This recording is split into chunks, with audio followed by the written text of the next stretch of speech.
It was a cold, moonless night when the village of San Miguel began to stir with whispers of a ghostly wail that carried through the wind. The sound was faint at first, like the distant cry of a sorrowful woman. But as the hours dragged on, the cries grew louder, more desperate, and filled with an anguish that made even the bravest men shiver. The villagers knew the legend well, the tale of La Llorona, the weeping woman. They spoke of her in hushed tones, a warning to children who wandered too far from home, and a cautionary tale for those who dared to cross the river after dark. But no one had seen her for decades, and some began to dismiss her as nothing more than a ghost story. That night, however, the wails returned, and with them came a chill that seeped into the bones of anyone who dared to listen. Maria was a young widow who lived on the edge of the village, near the riverbank.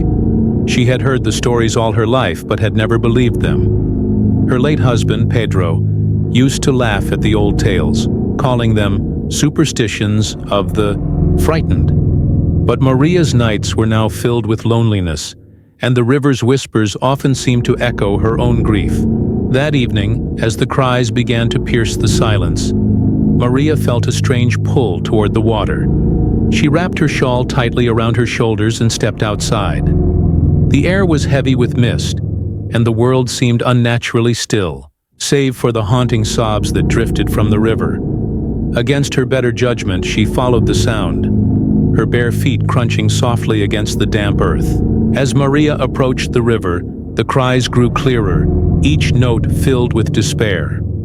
The villagers said La Llorona wept for her children, whom she had drowned in a fit of rage and sorrow.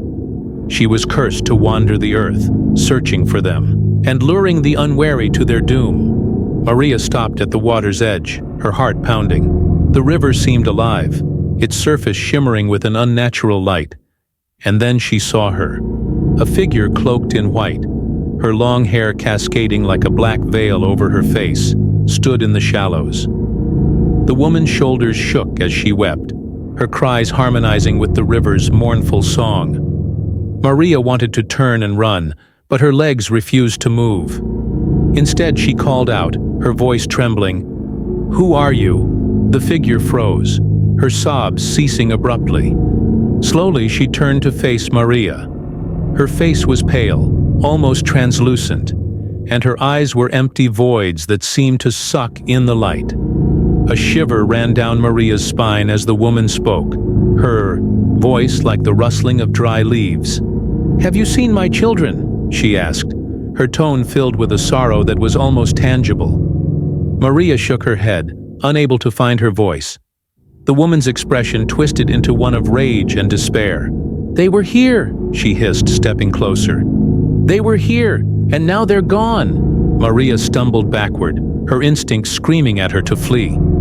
But the woman's gaze held her captive, rooting her to the spot.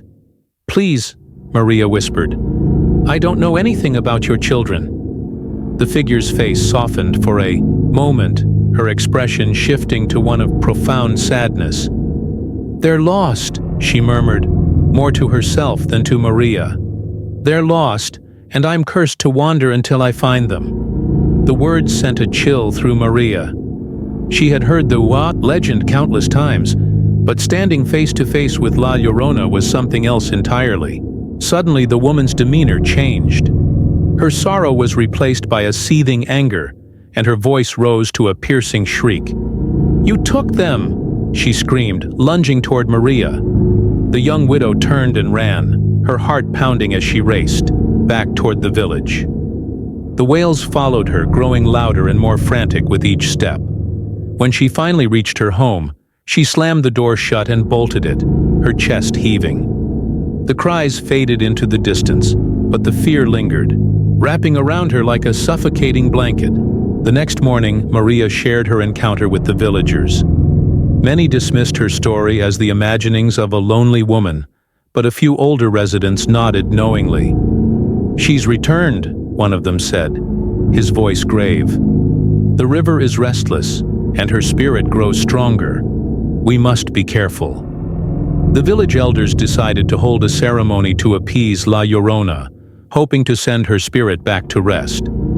but Maria couldn't shake the feeling that the encounter had been more than a random haunting. She felt as though La Llorona had marked her, and the thought filled her with dread. As the days turned to weeks, the wails continued to haunt the village. Livestock went missing, and strange footprints appeared along the riverbank. Children spoke of seeing a woman in white watching them from the shadows. The villagers grew increasingly uneasy, and some began to leave, unable to bear the constant fear. Maria, however, stayed. She felt a strange connection to the spirit, as though their shared grief bound them together.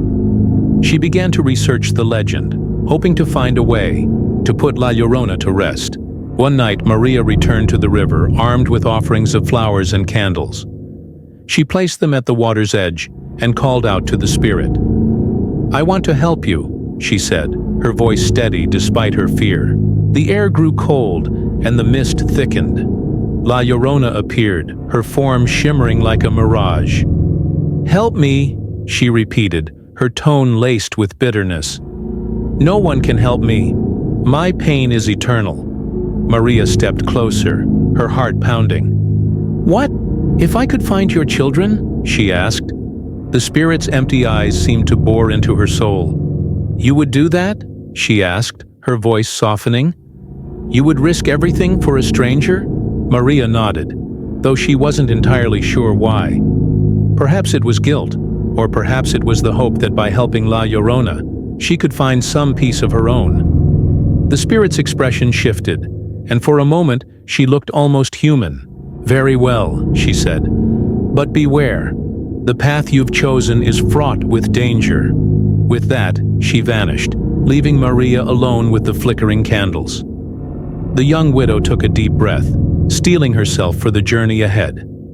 She didn't know what awaited her, but she was determined to uncover the truth and bring an end to La Llorona's torment.